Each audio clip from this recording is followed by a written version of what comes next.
તમે પેલું લખી લીધું ખૂણો, ખૂણાની અંદર મેં તમને કીધું ડિગ્રી, રેડિયન, મિનિટ અને સેકન્ડ. એના થોડા કન્વર્ઝેશન મેં કરાવ્યા, એક બે એક્ઝામ્પલ આપ્યા કે તમને એક એકમમાંથી બીજા એકમમાં ફેરવવાનું પૂછાય તો તમને આવડવું જોઈએ. બેઝિક મેથેમેટિક્સ નો પહેલો કોન્સેપ્ટ થઈ ગયો ખૂણાનો. હવે આપણે સમજીએ મિત્રો ત્રિકોણમિતીય ગુણોત્તર. ઘણા ખરા વિદ્યાર્થીઓને આ વસ્તુ આવડે જ છે, મારે ખાલી તમને બેઝિક બાબત યાદ કરાવવાની છે. ત્રિકોણમિતીય ગુણોત્તર. ચાલો, ત્રિકોણમિતીય ગુણોત્તરને સમજવા માટે આપણે એક કાટકોણ ત્રિકોણને ધ્યાનમાં લઈ લઈએ. કાટકોણ ત્રિકોણને હું ધ્યાનમાં લઈ લઉં, જેમાં આ પાયો છે, આ વેધ છે ને આ કર્ણ છે. આપણે ત્રિકોણ એ બી સી ધ્યાનમાં લઈએ, જેમાં આ ખૂણો છે 90 ડિગ્રી. ઓકે, આ કાટકોણ ત્રિકોણ થઈ ગયો.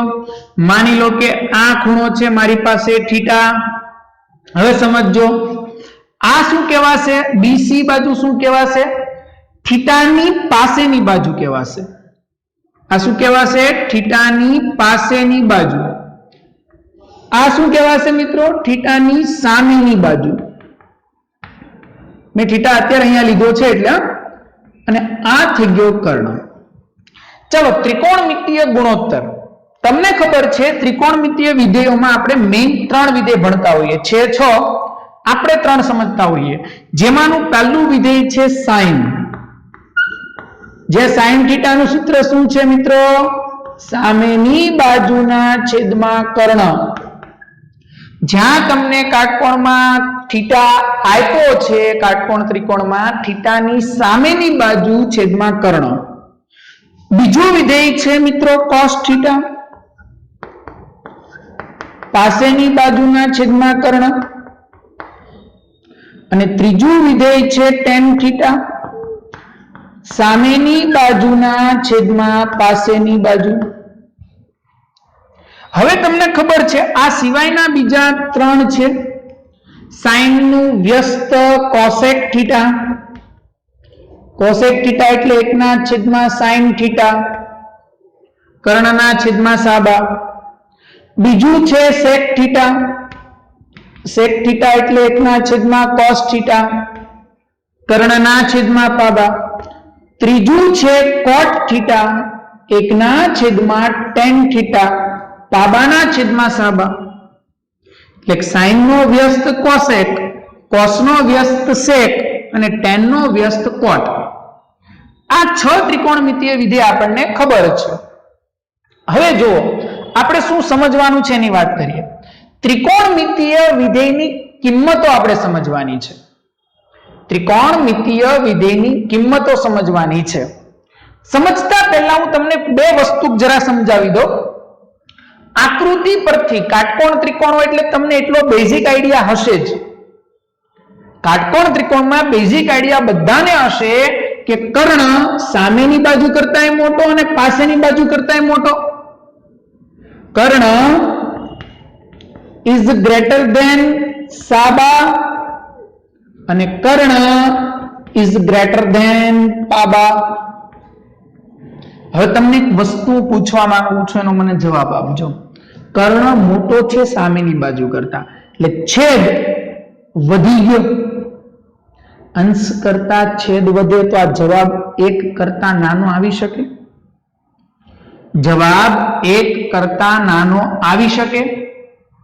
તો એનો મતલબ એવો થયો ને કે sin θ ની વેલ્યુ 1 કરતા નાની અથવા 1 જેટલી હોઈ શકે. ઘણા કહેશે સર 1 જેટલી ક્યારે હોઈ શકે? બધા જ જાણીએ છીએ sin θ ની વેલ્યુ 1 ક્યારે થાય? 90 ડિગ્રીએ. તો હું તમને આના પરથી લોજિક સમજાવીશ. પહેલા આપણે જરાક પેલી ખૂણાની કિંમતો કેટલી થાય એને સમજવાનો પ્રયત્ન કરીએ. ચાલો ધ્યાન આપજો. 0 degree, 30 degree, 45 degree, 60 degree, 90 degree. થોડોક હું આગળ વધું છું. 120 ડિગ્રી, 135 ડિગ્રી, 150 ડિગ્રી ને 180 ડિગ્રી. ચાલો 180 ડિગ્રી સુધીના માપ શીખવાડી દઉં. બીજી વસ્તુ, આ માપ શીખવાડતા પહેલા ઓલું વર્તુળ જે પાછું યાદ કરી લો, જેની મારે ઉપયોગિતા છે, આમાં જરૂર છે. સમજો જરાક ધ્યાનથી. ચાલો આપણે વર્તુળ ધ્યાનમાં લઈ લઈએ. હવે જોજો ધ્યાનથી, આ વર્તુળનું કેન્દ્ર છે. આપણે બધા જ જાણીએ છીએ, આને 0 ડિગ્રી બોલો છો તમે, આને 90 ડિગ્રી, 180 ડિગ્રી, 270 ડિગ્રી અને 360 ડિગ્રી. હવે અત્યારે જે મેં વાત કરી છે 0 થી 180 ડિગ્રી સુધીની વાત કરી છે, બરોબર મિત્રો? 0 થી 180 ડિગ્રી. હવે આ જે ભાગ ખરો ને, આને પ્રથમ ચરણ બોલાય. પ્રથમ ચરણ. આને દ્વિતીય ચરણ બોલાય, બીજું ચરણ. આ તૃતીય ચરણ, ત્રીજું ચરણ, અને આ ચતુર્થ ચરણ એટલે ચોથું ચરણ. યાદ રાખો, પ્રથમ ચરણની અંદર 0 થી 90 ડિગ્રીનો ભાગ આવશે, બીજામાં 90 થી 180, ત્રીજામાં 180 થી 270 અને ચોથામાં 270 થી 360 સુધીનો ભાગ આવશે. ઓકે, હવે પહેલા તમને થોડી કિંમતો શીખવાડતા પહેલા એક બીજો રૂલ સમજાવું. આની અંદર આપણે એક નિયમ સમજવાના છીએ. એ નિયમ છે ઓલ એસટીસી. ઓલ એસટીસી નિયમ. ચાલો આ નિયમ શું કહેવા માંગે છે સમજો. ઓલ એસટીસી નિયમ. ઓલ એસટીસી નિયમનો મતલબ એવો થાય કે પહેલા ચરણની અંદર ઓલ એટલે બધા વિધેય ધન હોય. કેટલા વિધેય છે? 6. બધાને ત્રિકોણમિતીય વિધેય કહેવાય. 0 થી 90 ડિગ્રીમાં બધા વિધેયની કિંમતો ધન હોય, એટલે ઓલ વિધેય ધન. એસ નો મતલબ થાય કે બીજા ચરણમાં સાઇન અને એનો વ્યસ્ત કોસેક, આ જ બે ધન હોય, બાકીના બધાની વેલ્યુ ઋણ. બીજું ચરણ એટલે 90 થી 180 ની વચ્ચે, 90 ડિગ્રી થી 180 ડિગ્રીની વચ્ચે સાઇન વિધેય અને કોસેક વિધેયની કિંમતો ધન મળે, એ સિવાયના વિધેયોની કિંમત ઋણ મળે. ત્રીજા ચરણમાં tan અને cot ની કિંમતો ધન મળે, બાકીના ઋણ. અને ચોથા ચરણની અંદર cos અને sec ની કિંમતો ધન મળે, બાકીના ઋણ. હવે જરાક આપણે આમાં ચેક કરીએ એટલે તમને આઈડિયા આવશે. ઓલએસટીસી નિયમમાં ખબર પડી, પહેલા ચરણમાં બધા વિધેય ધન, બીજા ચરણમાં સાઇન અને કોસેક ધન, એ સિવાયના ઋણ. ત્રીજા ચરણમાં tan અને cot ધન, એ સિવાયના ઋણ. ચોથા ચરણમાં cos અને sec ધન, એ સિવાયના ઋણ. ચાલો અહીંયા જરાક ધ્યાન આપી દો. સાઇન, cos અને tan. તમે 90 ડિગ્રી સુધીનું કોષ્ટક ભણ્યા છો, આજે આગળ એ સમજવાના છીએ. ધ્યાન આપજો. આને કેમ યાદ રાખવાનું? તો પહેલા આવું કરી દેવાનું, 0/4, 1/4, 2/4, 3/4 અને 4/4. દોસ્તો સમજો, આની કિંમતો જોતી હોય કે sin 0 degree, sin 30 degree, sin 45 degree, sin 60 degree, sin 90 degree કેટલા થાય? તો શું કરવાનું? જો ભાગાકાર કરો અને એનું વર્ગમૂળ કરો. 0/4 0, એનું વર્ગમૂળ એ 0. તો sin 0 ડિગ્રી એ 0 થાય. sin 0 ડિગ્રી એ 0 થાય. 30 1/4 એનું વર્ગમૂળ કરો તો 1/2.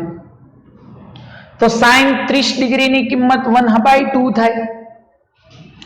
2/4 એટલે 1/2 કહેવાય. એનું વર્ગમૂળ કરો તો 1/√2. sin 45 ડિગ્રીની કિંમત 1/√2. આ પછી લખું છું, ધ્યાન આપજો. 60 3/4 એનું વર્ગમૂળ કરો તો √3/2. sin 60 degree √3/2.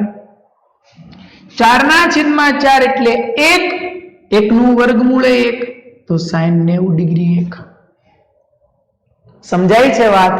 હવે જોજો, ધ્યાનથી સમજજો. હવે આ જે કિંમતો મળીને એને પાછી રિવર્સ લખવાનું ચાલુ કરો. પણ 120 ડિગ્રી એટલે કયું ચરણ? હવે ચરણ જોજો ખાસ ધ્યાનથી. 90 થી વધી ગયું, 120 એટલે 90 થી વધી ગયું, પણ 180 કરતા નાનું એટલે 120 અહીંયા કશે હશે. બીજા ચરણમાં સાઇન અને કોસેક ધન જ મળે, તો તમારે આની કોઈ સંજ્ઞા ફેરવવાની નહીં, આમ રિવર્સ લખતા જાઓ. ચાલો 60 વાળું હતું અહીંયા લખો, 45 વાળું છે અહીંયા લખો, 30 વાળું છે અહીંયા લખો, અને 180 વાળું છે અહીંયા લખો. સોરી 0 વાળું છે અહીંયા લખો.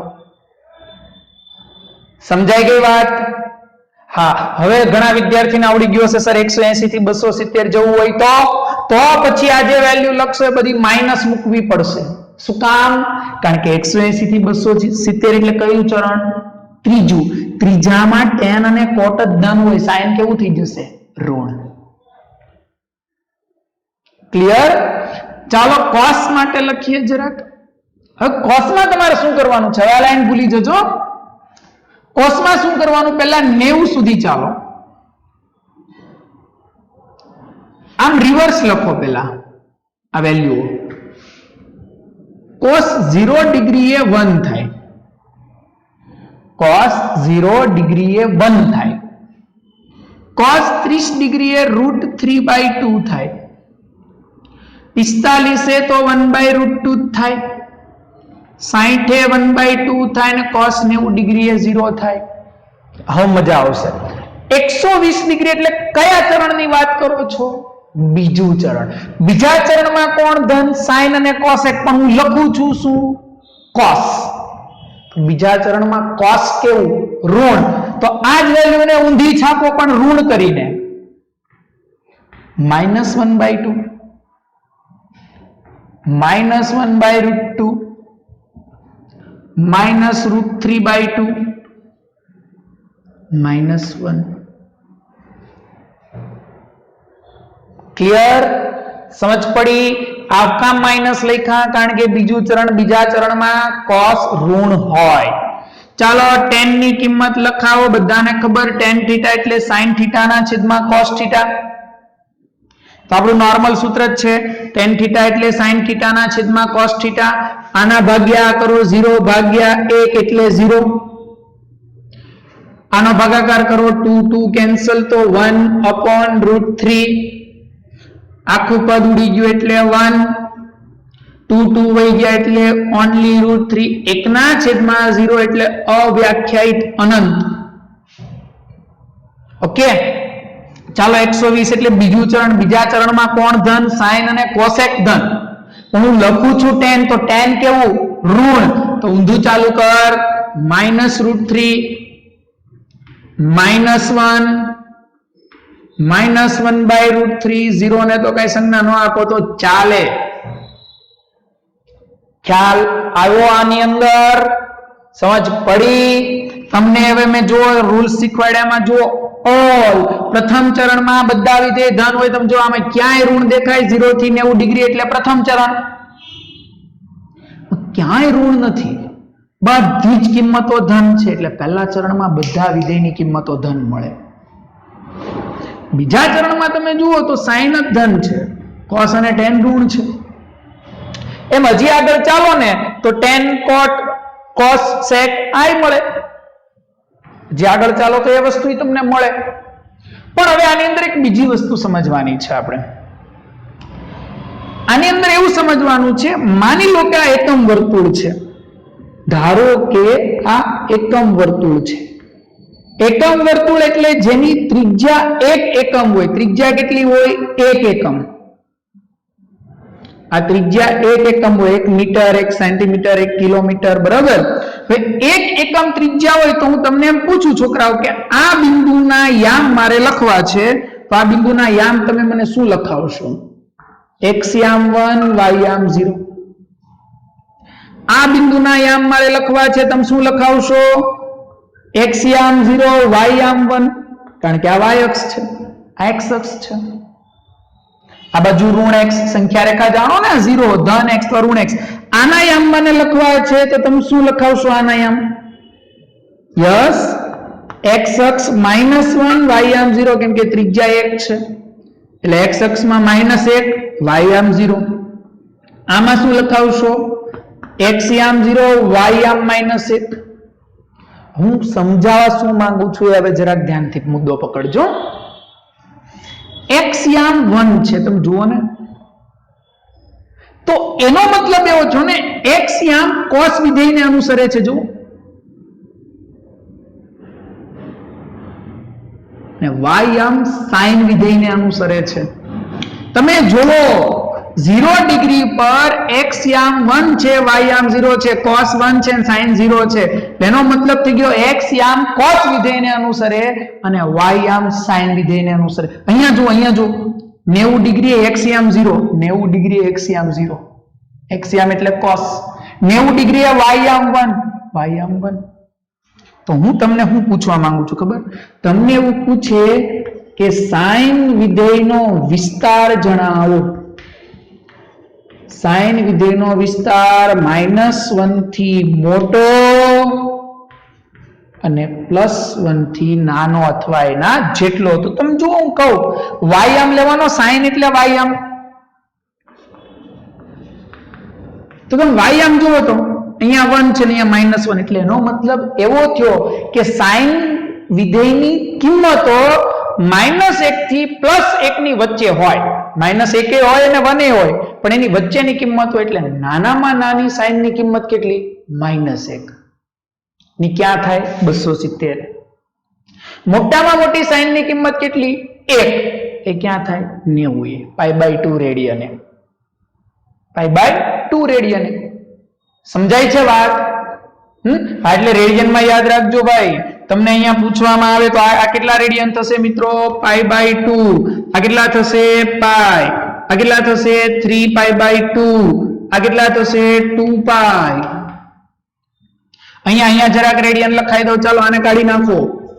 આજ બધી કિંમતો રેડિયનમાં પૂછાય તો ધ્યાન રાખજો. જરાક શીખવાડી દઉં, સમજો. આ 0, 30 ડિગ્રી એટલે π/6, કેમ કે પાઈ રેડિયન એટલે 180 ડિગ્રી થાય. હમણાં જ ભણાવ્યું ને, પાઈ રેડિયન 180 ડિગ્રી. 180 નો છઠ્ઠો ભાગ કરો તો 30 ન થાય? થાય. 180 નો ચોથો ભાગ કરો એટલે 45, 180 નો ત્રીજો ભાગ કરો એટલે 60, 180 નો બીજો ભાગ કરો એટલે 90. આવડે? અરે આમ જ પડી. તો તને પૂછે sin π/2 ની કિંમત 1, sin π/3 ની કિંમત √3/2, sin π/4 ની કિંમત 1/√2, sin π/6 ની કિંમત 1/2. આવડી ગયું કે ન ગયું? ગયું. ચાલો 120 એટલે કેટલા રેડિયન? તો સર હું એવું લખી શકું 120 એટલે 90 + 30, π/2 + π/6. નથી ખબર પડતી? 120 એટલે આવું લખાય ને, 90 + 30. 90 એટલે π/2 ને 30 એટલે π/6. 6 લસા લઈ લો અહીંયા 3, 3π + π એટલે 4π/6, 2π/3. ક્લિયર? ચાલો તો 120 એટલે શું થઈ ગયું મિત્રો? 2π/3 રેડિયન. 135 90 + 45, 90 + 45, π/2 + π/4. યસ, 3π/4. 150 90 + 60, π/2 + π/3. લસા 6, 2π + 3π એટલે 5π, 5π/6. 180 એટલે π. એટલે તમને આવું પૂછે cos 3π/2 ની 3π/4 ની કિંમત જણાવો. cos 3π/4 ની કિંમત જણાવો તો કેટલી? -1/√2. -1/√2. ચાલો હવે બીજું, cos વિધેયનો વિસ્તાર જાણવો છે. cos વિધેયનો વિસ્તાર જાણવો છે. સેમ છોકરાઓ, સોરી, cos θ1. cos વિધેય એટલે x અક્ષ, તો એ જુઓ -1 થી +1 એટલે એની સંખ્યા રેખા થઈ ગઈ. હવે એટલે sin અને cos ની નાનામાં નાની કિંમત -1, મોટામાં મોટી કિંમત +1. ક્લિયર? અને tan વિધેયનો વિસ્તાર, tan વિધેયનો વિસ્તાર -1 થી ઇન્ફિનિટ, tan વિધેય અનંત સુધી વિસ્તરેલું છે. tan ની નાનામાં નાની કિંમત -1, નાનામાં નાની કિંમત -1 લખાય આવું? tan ની નાનામાં નાની કિંમત -1 લખાય? ન લખાય. શું કામ? -1/√3, -1/1.73 એટલે -1 કરતાય નાની છે, -1 નહીં. સમજાય છે? -1 કરતા પણ નાની છે એટલે એનો મતલબ એવો થઈ ગયો -1 નો √3મો ભાગ, -1 નો √3મો ભાગ, -1 ના છેદમાં 1.73, 1 ભાગ્યા 1.73 કરો એટલે સ્વાભાવિક છે 1 કરતા નાનું આવશે, સ્વાભાવિક છે 1 કરતા નાનું આવશે, -1 કરતા નાનું આવશે, -0.86. હવે મજા આવશે. જોજો સવાલ પૂછું, થોડાક સંખ્યા રેખામાં આટિયા ચડાવું. મને એક કહો ને, -0.86 અને -1, આ બેમાંથી મોટું કોણ? મજા આવી. બોલો બોલો, બેમાંથી મોટું કોણ? વિચારો. બધાને આવડે હો ભાઈ, મોટું કોણ? -0.86. સંખ્યા રેખા નથી ભણ્યા? હા, સંખ્યા રેખામાં જમણી બાજુ જાઓ એમ કિંમત ઘટે. -2 કરતા -1 મોટો, -1 કરતા -0.86 મોટા, તો આ તો -1 કરતા નાની એટલે -1 કરતા તો મોટું જ થયું ને.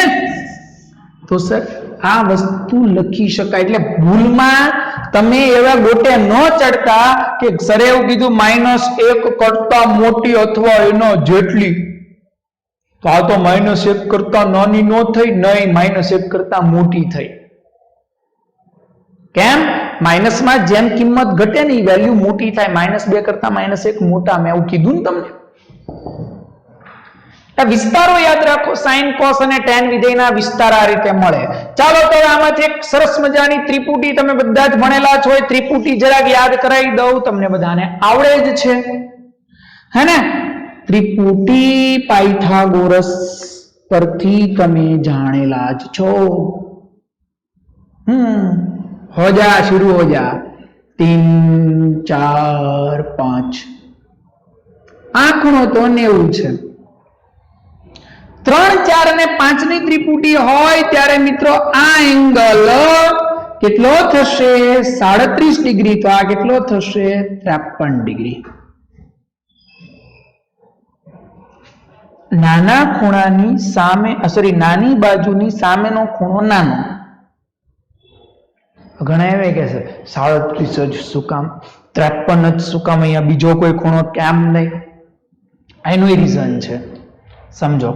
હું આમાંથી તમને એમ કહું કે મારે sin 37 ની કિંમત જોતી છે, તમે શું લખશો? સામેની બાજુના છેદમાં કર્ણ. હા, બરોબર છે. cos 37 ની કિંમત જોતી છે, શું લખશો? પાસેની બાજુના છેદમાં કર્ણ. 3/5 એટલે એપ્રોક્સિમેટ 0.6, 4/5 એટલે એપ્રોક્સિમેટ 0.8. છોકરાઓ 37 ડિગ્રી, ઓહો, 30 અને 45 ની વચ્ચે આવે. 1/2 એટલે 0.5, 1/1.41, આખા બે છે ના 1.41 નિયર અરાઉન્ડ 0.7. આ 0.5 છે, 0.7 છે.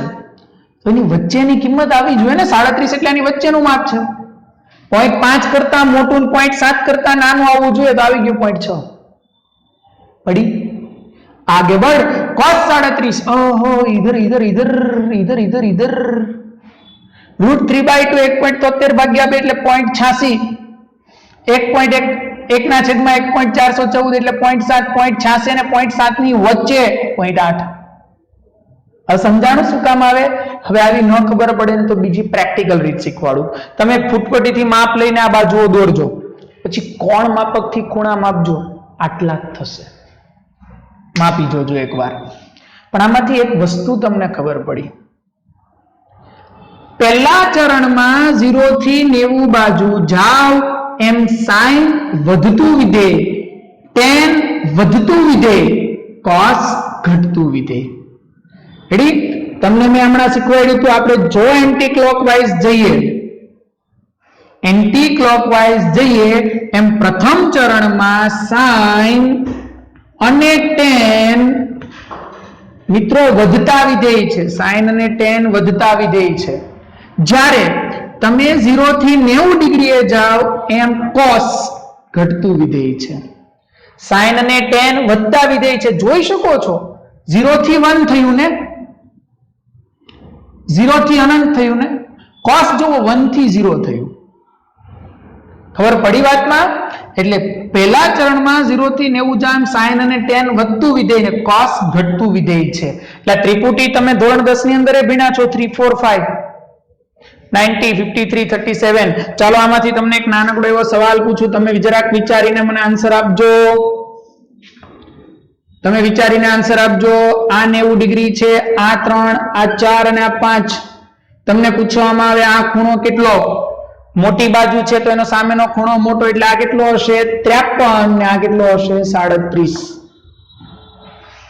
આની અંદર મિત્રો એક સાઇન નો રૂલ્સ લાગે છે, સાઇન નો નિયમ આની અંદર લાગે છે. એ સાઇન નો નિયમ આપણે પછીના લેક્ચર ની અંદર સમજવાનો છે. અત્યારે પેલા વિડીયોને પોઝ કરી દો, આ જે દેખાય છે એને વ્યવસ્થિત રીતે લખી દો. જો તમને ત્રિકોણમિતીય વિધેય ખબર નથી પડતા તો વિડીયોને 1 નહીં 2 નહીં 3 વખત જોજો, પણ આ વસ્તુ આવડવી જોઈશે. ખબર પડી? વિડીયોને પોઝ કરીને આટલું લખી દો. સાઇન વિધેયનો નિયમ એ આપણે નેક્સ્ટ લેક્ચરની અંદર જોઈશું. Okay, thank you.